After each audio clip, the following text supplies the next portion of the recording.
So to Anon, I was writing a post and I just started getting really emotional. So I thought I'd just, instead of writing, I'd just talk about it. But yeah, to Anon, it's just,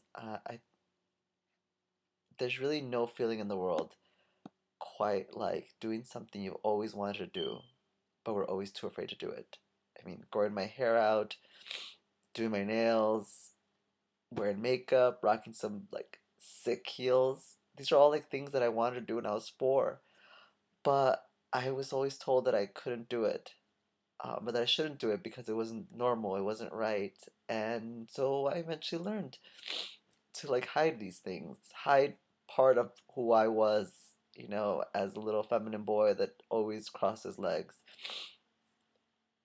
And he learned that you're not supposed to say these things because people are going to think you're weird. And it's only now that I've allowed myself to do things that I didn't think I could before, or things that I thought that I wasn't supposed to do, have I felt like I really connected with my 4-year-old self. And I really feel like if you were to see me now, if I were to like go back and be like, look, this is what you become, I feel like he would be so happy. He would be really happy to see like where we end up. And I think that would have been it would have made things a lot less difficult to see that it is possible to like live out who you are authentically in so many complicated and fucked up ways. But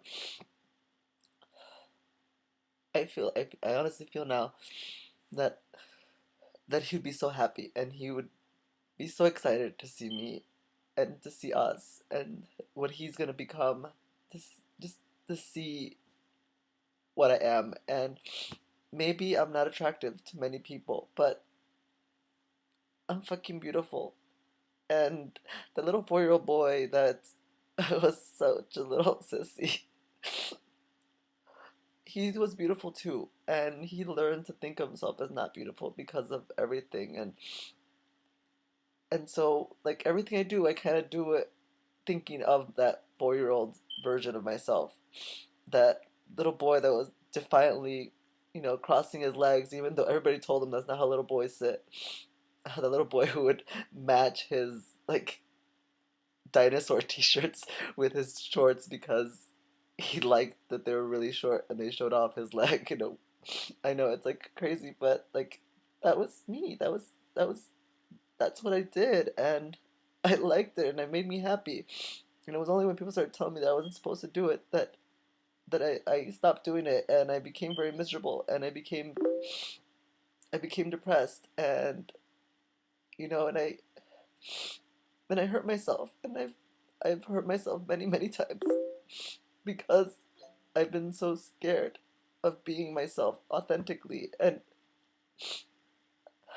I still struggle with a lot of things because again we want to feel beautiful, we want to feel attractive to not just ourselves but to everyone else. And the more beautiful I feel, the uglier I get for a lot of people. So it's a weird feeling to navigate. But to my Adnan, I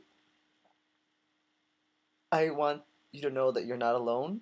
I want you to know that you are amazing and you can totally rock some sick heels and you will work and you will look fierce and amazing and your calves will look so hot and I'd probably want to make out with you with you wearing your heels. But yeah, don't be afraid, and but don't put yourself in a situation that you're not comfortable with and you're not ready for, because if somebody would have forced me to start doing everything I do, like even 2 years ago, I probably would have freaked out and it probably would have been too much. And I'm blessed that I've been able to slowly just become truer to myself and to the little 4-year-old boy that I'm so proud of because he's made it this far. I mean, here I am and we're good. And so everything I do it in honor of him. And I just want you to know, Anand, that really, it's it's okay to be afraid, and it's okay to be worried. It's okay to like be paranoid about people finding out, because that's part of it. It's fucked up and it's unfair that we have to go through this all the time. But it's part of the struggle, and how far you get in your path to, you know, being feminine or not feminine, or challenging even what masculinity means. And maybe you want to wear heels as something that's masculine, and that's okay. That's good. That's challenging gender in a certain, aspect. And so you work those heels and you tackle those, you know, football players, and you tell them like you can kick a ass even in heels. So yeah, that was my post. I'm messing up my makeup, so I might as well wash it off, right, and feel sad. Oh well.